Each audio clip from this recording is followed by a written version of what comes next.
हम आपके लिए एक ऐसा वाकया लेकर आए हैं कि एक पुलिस वाली लड़की परनीला थार में एक बूढ़े रतन सिंह की झोपड़ी पर पहुंच गई और फिर इस लड़की ने रतन सिंह के साथ जो किया आप भी सुनकर हैरान रह जाएंगे। ये एक डरावनी थार की दास्तान है। इस थार में एक बूढ़ा रतन सिंह रहता था जो लगभग 70 साल का था। उसने अपनी पूरी जिंदगी इसी थार में बिताई थी और दुनिया की रंगीनियों से दूर रहकर अपने मंत्रों में मशगूल रहता था। रात बहुत अंधेरी थी, हर तरफ घुप अंधेरा छाया हुआ था। रेत का तूफान जोर जोर से चल रहा था और आसमान पर बिजली कड़क रही थी। हवा के तेज झोंके रेत के टीलों से टकरा रहे थे और उनकी सिसकी से एक अजीब सी डरावनी आवाज पैदा हो रही थी। रोज की तरह आज भी रतन सिंह अपनी झोपड़ी में बैठा हुआ था। बाहर बहुत तेज रेत का तूफान चल रहा था। अंधेरी रात थी, चारों तरफ अंधेरा ही अंधेरा था। जोरों से बिजली कड़क रही थी और आसमान पर बादल गरज रहे थे। रतन सिंह ने अपनी झोपड़ी का दरवाजा मजबूती से बंद कर रखा था ताकि तेज तूफानी रेत से बचा रह सके। तभी अचानक दरवाजे पर जोर से दस्तक हुई, ऐसी दस्तक जैसे कोई अपनी पूरी ताकत से दरवाजा तोड़ना चाहता हो। रतन सिंह यह सुनकर हैरान हो गया।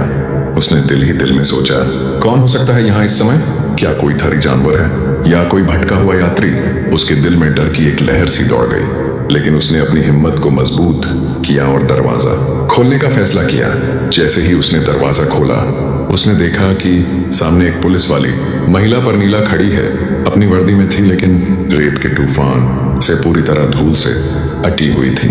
उसके कपड़े उसके शरीर से चिपक गए थे और तूफान की वजह से उसका शरीर साफ दिखाई दे रहा था। उसके हाथ में एक बंदूक थी लेकिन वह ठंड से कांप रही थी।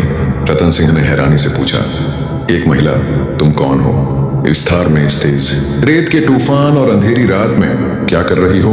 मौसम खराब है, तुम कहां से आई हो? वह महिला कुछ घबराई हुई दिखी। उसके चेहरे पर डर के आसार थे और उसकी आवाज में कंपन था। उसने डरते हुए कहा, मैं एक पुलिस अधिकारी हूँ। मैं यहाँ एक खतरनाक अपराधी को पकड़ने आई थी जो इस थार में रूपोश है। वह बहुत चालाक है और उसने कई गंभीर अपराध किए हैं। उसका पीछा करते करते मुझे देर हो गई और अब ये रात का समय है। ये थार है और वापस जाना खतरनाक है। मुझे ये झोपड़ी दिखाई दी तो सोचा कि आज की रात यही पनाह मांग लूं। कृपया मुझे बचा लीजिए। ये सुनकर रतन सिंह के दिल में रहम आया। उसने कहा, ठीक है, तुम अंदर आ जाओ। उसने परनीला को झोपड़ी में बुलाया और कहा, तुम यहाँ आराम से बैठो। परनीला डर और ठंड से कांप रही थी। उसने अपनी बंदूक एक तरफ रख दी और झोपड़ी के कोने में बैठ गई। रतन सिंह ने उससे पूछा, तुम अपनी कहानी बताओ कि तुम यहाँ कैसे आई? परनीला ने गहरी सांस ली और बताया, मैं करीबी शहर जोधपुर के पुलिस स्टेशन में तैनात हूँ। एक खतरनाक अपराधी जो कई गंभीर अपराधों में मलूत है इस थार में रूपोश था। हमारी टीम को उसकी सूचना मिली थी और मैं उसे पकड़ने के लिए उसके पीछे आई, लेकिन वह बहुत चालाक है। वह थार की रेत के टीलों में गायब हो गया। रात हो गई और यह थार है। मैंने सोचा कि वापस जाना खतरनाक है क्योंकि वह अपराधी शायद अभी भी आसपास है। इसीलिए मैं आपकी झोपड़ी में पनाह मांगने चली आई। मेरा मकसद सिर्फ अपनी जान और इज्जत की सुरक्षा है। रतन सिंह उसकी बात बड़े ध्यान से सुन रहा था, लेकिन उसके दिल में शक पैदा हुआ कि शायद यह महिला सच नहीं बोल रही। उसका मकसद कुछ और लग रहा था। जरूर ये कुछ राज छुपा रही है। झोपड़ी के कोने में जलता हुआ दिया हल्की रोशनी फैला रहा था और उस रोशनी में परनीला का चेहरा और भी खूबसूरत दिखाई दे रहा था। रतन सिंह कई सालों से इस थार में अकेला रहा था और आज अचानक एक महिला उसके साथ झोपड़ी में बैठी थी। रतन सिंह की नजर परनीला के धूल से अटे हुए यूनिफॉर्म पर पड़ी और उसके मन में अजीब विचार आने लगे। उसके मन में कुछ ख्याल चलने लगे और वह दिल ही दिल में खुश होने लगा। अजीब और विचित्र विचार उसके दिमाग में आने लगे, लेकिन उसने अपने अरमानों को काबू में रखा। यह सब वह दिल ही दिल में सोच रहा था। इतने में परनीला बोली, रतन सिंह जी, मैं बहुत भूखी हूँ। क्या मैं आज रात यहाँ ठहर सकती हूँ? कल सुबह होते ही चली जाऊंगी। क्या आप मुझे अनुमति देंगे?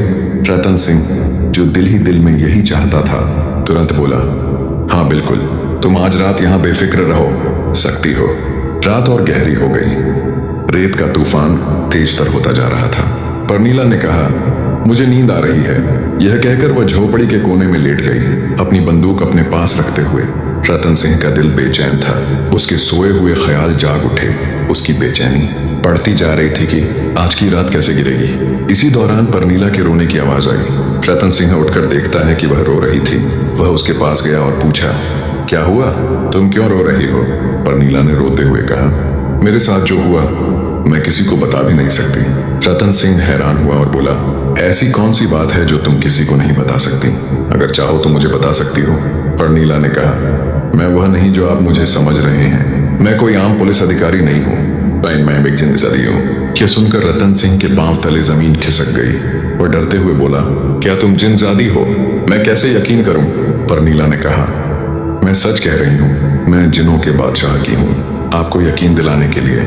मैं अपनी पिछली जिंदगी की दास्तान सुनाती हूँ, वह बताने लगी। कुछ समय पहले की बात है, मैं जिनों के बादशाह की थी। एक इंसान ने मुझसे शादी करना चाही, मगर मैं उसे पसंद नहीं करती थी, क्योंकि वह इंसान था। उसने काले जादू से मुझे अपनी गुलाम बना लिया।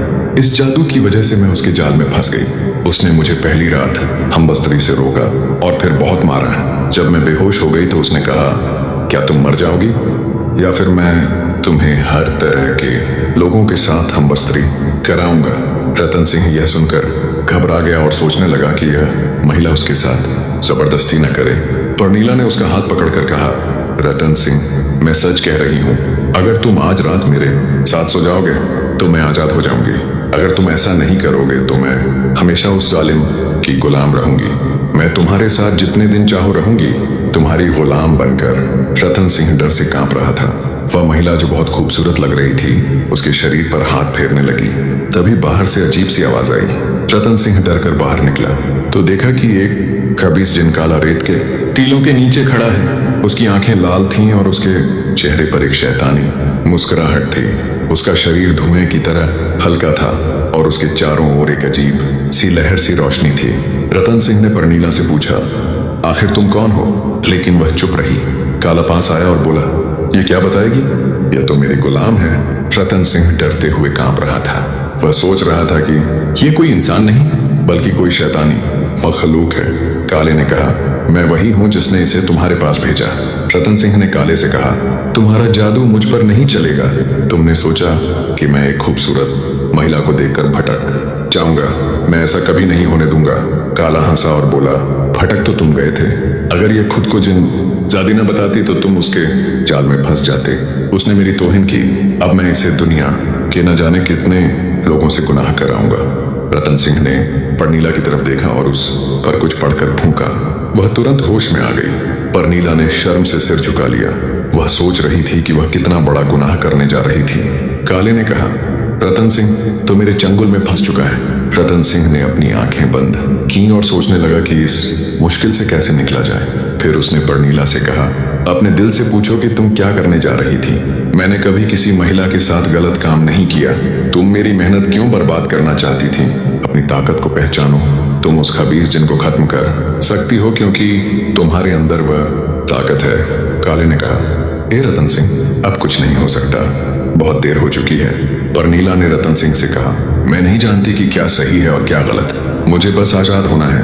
रतन सिंह ने कहा, तुम आजाद हो सकती हो। सुकून पाने के लिए खुद को जानो। अपने लिए जो कुछ करना है खुद ही करो। रतन सिंह ने अपनी आंखें धीरे से बंद की और कहा, यह दो जिनों की लड़ाई है, तुम्हें अकेले ही लड़ना होगा। परनीला ने कहा, शायद आप ठीक कह रहे हैं। उसने आंखें बंद की और काले से बोली, मैं तैयार हूं। काले हंसा और बोला, क्या तुम मुझे हरा सकोगे?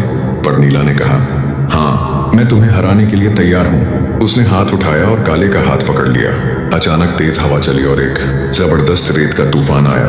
काला हवा में उड़ने लगा और उसने परनीला को पटका, लेकिन परनीला रेत से उठ खड़ी हुई। उसने अपनी पूरी ताकत को जगाया जो उसे उसके पिता जिन्हों के बादशाह से विरासत में मिली थी। उसकी आंखों से शोलों की तरह आग निकल रही थी और उसके हाथों से रोशनी की तेज किरणें छूट रही थीं। काले चिल्लाया, नहीं, तुम ये नहीं कर सकती। लेकिन परनीला ने उसे नहीं छोड़ा। उसने काले को हवा में ऊंचा उठाया और अपनी जादुई ताकत से उसके शरीर को चूर चूर करना शुरू कर दिया। काले की चिल्लाहटें पूरे थार में गूंज रही थीं और उसकी ताकत धीरे धीरे खत्म होती जा रही थी। परनीला ने अपनी ताकत से काले के चारों तरफ रोशनी का एक दायरा बनाया जो उसे जकड़ रहा था। काले ने बचने की बहुत कोशिश की। उसने अपनी काली ताकत से परनीला पर हमला किया, लेकिन परनीला की ताकत उससे कहीं ज्यादा थी। उसने काले को रेत पर पटका और फिर एक जोरदार धमाके के साथ उसका वजूद हमेशा के लिए खत्म कर दिया। थार में एक अजीब सी खामोशी छा गई थी और सिर्फ रेत की सरसराहट की आवाज सुनाई दे रही थी। पर नीला ने आंखें खोली तो देखा रतन सिंह उसके सामने खड़ा था। वह शर्मिंदा होकर बोली, मैं एक बहुत बड़ा गुनाह करने जा रही थी। आपने मुझे अपनी ताकत को पहचानने की हिम्मत दी। आपने मुझे बचा लिया। मैं आपका दिल से शुक्रिया अदा करती हूँ। रतन सिंह ने मुस्कुराते हुए कहा, कोई बात नहीं, भटके हुए को रास्ता दिखाना मेरा फर्ज है। पर नीला ने कहा, वह खबीस जिन काला जिसने मुझे अपने जादू से जकड़ रखा था, आपकी बातों ने मुझे जगा दिया। मैं जिनों के बादशाह की हूँ, लेकिन इस जालिम ने मेरी ताकत को दबा दिया था। आज मैंने अपनी आजादी दोबारा पाई है। रतन सिंह ने कहा, हर मखलूक के अंदर एक ताकत होती है, बस उसे पहचानने की जरूरत होती है। तुमने अपनी लड़ाई खुद लड़ी और यह तुम्हारी जीत है। पर नीला ने कहा, रतन सिंह जी, अब मैं अपने पिता के पास वापस जाऊंगी, लेकिन जाने से पहले मैं आपसे एक वादा करती हूँ, अगर कभी आपको मेरी जरूरत पड़े तो मैं आपके पास तुरंत पहुंच जाऊंगी। रतन सिंह ने सिर हिलाया और कहा, जाओ, अपनी दुनिया में लौट जाओ, लेकिन याद रखना, अपनी ताकत को कभी मंद ना होने देना। पर नीला ने एक गहरी सांस ली और अपनी ताकत को एक बार फिर आजमाया। उसने अपने हाथ उठाए और उसके चारों ओर चमकती हुई रोशनी का एक गहरा घेरा बन गया। उसने रतन सिंह की ओर देखा और कहा, मैंने अपनी जिंदगी में बहुत कुछ देखा, लेकिन आज मैंने सीखा कि असली ताकत दिल की पवित्रता और हिम्मत में होती है। आपने मुझे यह सब सिखाया। इसके बाद वह एक रोशनी की झलक की तरह थार में गायब हो गई। चौपड़ी में अब वही खामोशी थी जो पहले थी। रतन सिंह वापस अपनी जगह पर बैठ गया। उसने देखी रोशनी में अपने मंत्र पढ़ना शुरू किए। बाहर रेत का तूफान अभी चल रहा था, मगर वह अब शांति से भरा हुआ था। थार में एक अजीब सा सुकून छा गया था, जैसे कोई बड़ा खतरा टल गया हो। रतन सिंह ने सोचा, जिंदगी कितनी अजीब है। कभी कभी इंसान के इम्तिहान उसके सामने इस तरह आते हैं कि वह अपनी सारी मेहनत को भूल जाता है, लेकिन जो अपने आप पर काबू रखता है वही असली जीत हासिल करता है। उसने अपने मंत्र को मजबूती से पकड़ा और दिल ही दिल में दुआ मांगी कि वह कभी अपने रास्ते से न भटके। उसने सोचा कि इस रात ने उसे भी एक सबक दिया कि कोई भी कितना ही मजबूत क्यों ना हो, शैतान के वसवसों उसके दिल में आ सकते हैं, मगर जो अपने ईमान और जमीर की आवाज सुनता है वही इस जंग में जीतता है। रतन सिंह ने एक गहरी सांस ली और अपने मंत्र में मशगूल हो गया, जबकि बाहर थार की खामोशी इस बात की गवाही दे रही थी कि एक बड़ी लड़ाई अब खत्म हो चुकी है। इसके बाद रतन सिंह ने एक लंबी आह भरी और उसके दिमाग में वही वाकया बार बार घूम रहा था, जिसमें परनीला की हकीकत और उसकी मजलूमियत सामने आई थी।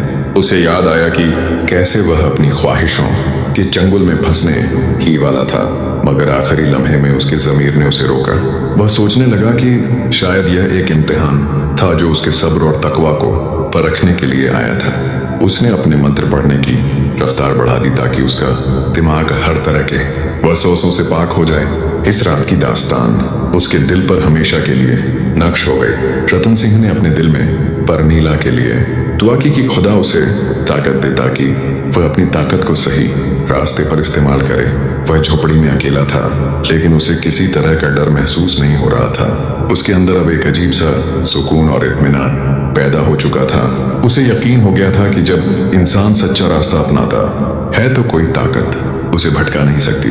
उसने पूरी रात अपने मंत्र में बिताई और सुबह की पहली किरण के साथ ही उसने महसूस किया कि उसके दिल से सभी बोझ उतर चुके हैं।